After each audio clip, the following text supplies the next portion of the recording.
Hi everyone and welcome back to the third instalment of my look through my 12-inch singles. We're up to the year 1986. Okay, and we're going to start off with a song which I heard once on the radio back in the 80s, and it sort of stuck in my head. I didn't know who it was, and then I found it in, I think it might have been W.H. Smith's or Woolworths. It was on offer, so it's probably maybe about 6 weeks later, but I remembered the name, and so I picked it up. And the song is called Judy Get Down, and the artist was called Jacko. I don't think this was ever a hit. Jacko, he's now in, I can't pronounce his name, Jacko, I won't try and murder it, but he's now in King Crimson. It also features, what it says on here, is a mystery guest star, which apparently is Davy Jones from the Monkees. And I think Dave Stewart also has a hand in here as well. Yeah, Dave Stewart, additional keyboards and psychedelia. This is the Judy Get Down extended mix. This does suffer from the let's leave the drum machine running syndrome. That's the label.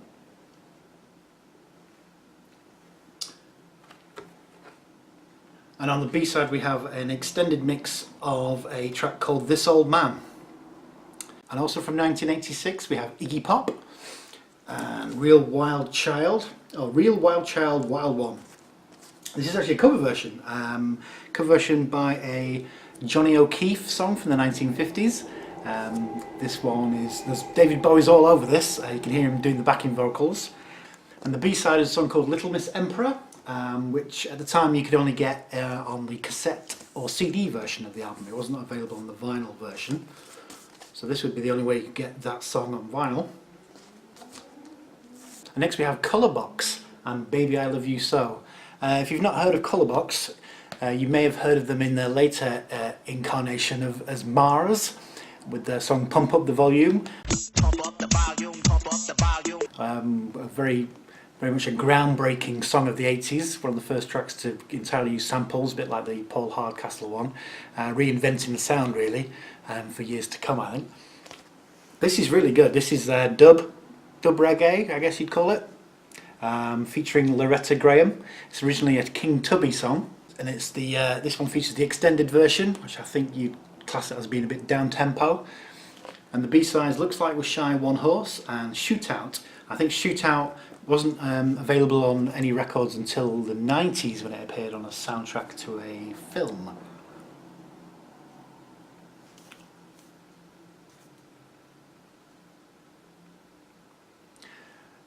And the film's called Joyride, which I've never heard of.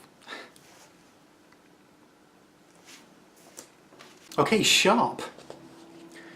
Entertain Me is the lead single, the A-side. Now Sharp are essentially the Jam without Paul Weller.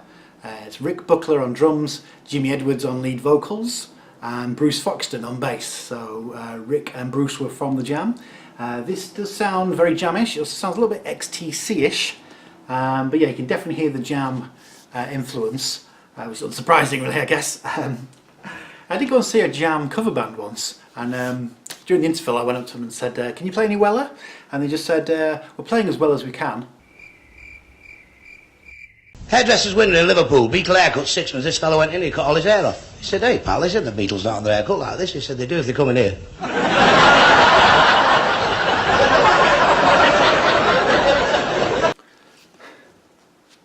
So as far as I can tell, this is the one and only release by Sharp. I don't think they ever recorded anything else. And there's the reverse. And on here you just get the 7-inch version with one song on the back. So I guess you weren't, this is basically just a big single. There is no other, there is nothing else on here that you wouldn't have got anywhere else.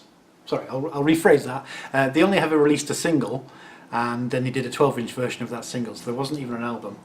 And there is the label on Unicorn Records. Right, anyone remember this? Timbuk 3, The Future's So Bright, I Got Our Worst Shades. Inexplicably a big hit. I used to really like this back in the 80s, obviously. I shelled out for the 12-inch. Although it appears this is just the same 7-inch version, it's not an extended mix, as far as I can tell. This is from the album Greetings from Timbuk 3. We also have on here I'll Do Alright on the B-side and Shame on You. Shame on You is from the same album as the A-side, which is quite a good song, that, Shame on You. I think it's alright. Right, and the Pointer Sisters. Actually a bit of a mystery how this one turned up in the collection. I asked my brother about it and he doesn't recall buying it, and I don't recall buying it, so possibly it was left behind at a party or something. Nothing against the Pointer Sisters, really do like their song Neutron Dance. That's one of my favourite songs of the 80s actually, that was on the Beverly Hills Cop soundtrack. This one is called Goldmine, not one I was super familiar with. On here we have a remix, and on the B-side we have a dub mix, so like an instrumental version, and the song Sexual Power, which was on the album Hot Together. Okay, my other Frankie 12-inch. This is the one I bought back when it came out. Frankie Goes to Hollywood's Warriors of the Wasteland. This is the 12 Wild Disciples mix from the follow-up album to Welcome to the Pleasure Dome, which I think was called Liverpool. And this is really good. It's more Trevor Horn at his finest again. Another huge sounding record. Whoops.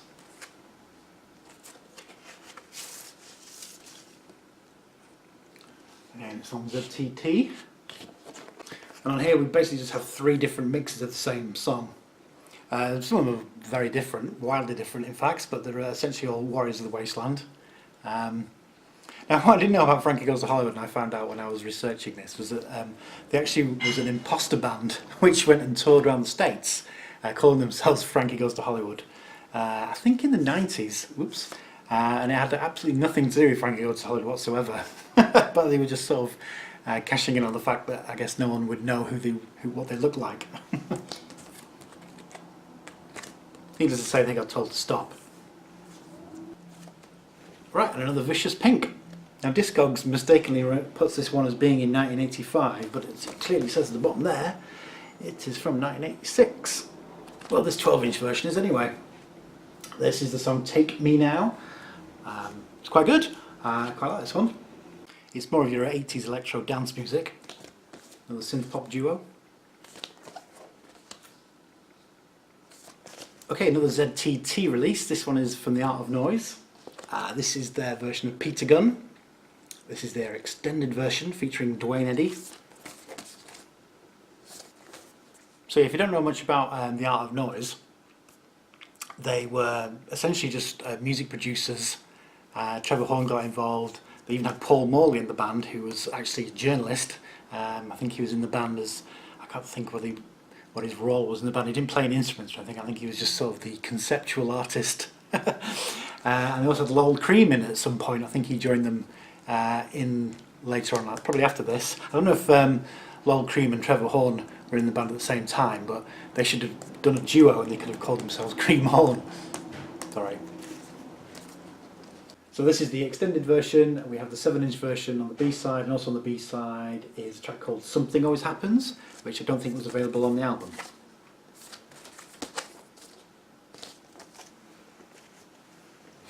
Just 1 minute.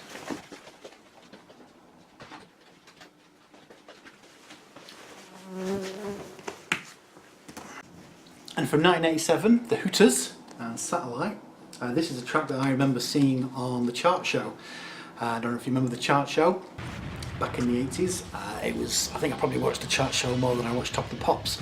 I think it was on a Friday tea time, Channel 4. I used to sit there with my video recorder, getting ready to press record. I've got probably, I think I got to about 15 VHS tapes full of music videos, most of which I still have. But yeah, this is one that stood out, and I saw it again probably in Woolies a few weeks later. Reduced price. So this is just the single version, and on the B-side the song All You Zombies, which was on a earlier album, so it wasn't on the album that the single came from. So I guess it was an advertisement for their previous songs. They were quite big in America. They're from Philadelphia.